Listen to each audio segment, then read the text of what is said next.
Situata në qarkun Shkodër paraqitet përgjithsisht e qëndrueshme, ndërsa strukturat përgjegjëse vijojnë monitorimin në terren dhe ndërhyrjet sipas nevojave. Në Shkodër, konkretisht në zonën e Obotit, vijon operacioni ndërhyrjes nga reparti ushtarak. Niveli i ujit në rrugë raportohet rreth 40 cm, ndërsa ekipet ndodhen në terren për përballimin e situatës dhe asistencën ndaj banorëve. Sa i përket qarkullimit rrugor, pas një pune të gjatë dhe krijimit të kushteve të sigurisë, është bërë i mundur pastrimi i borës së rënë nga ortekët në zonën e Qaftorës. Aktualisht aksi është i hapur, po kryet kriposja dhe ndërhyrja me frezë për zgjerimin e pjesës së kalueshme.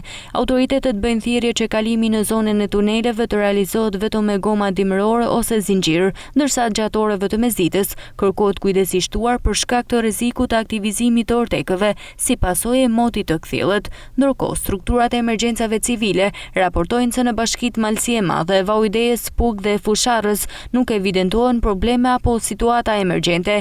Autoritetet lokale vijojnë gatishmërinë për të ndërhyrë në çdo rast nevoje dhe u bën thirrje qytetarëve të ndjekin njoftimet zyrtare dhe rekomandimet e sigurisë.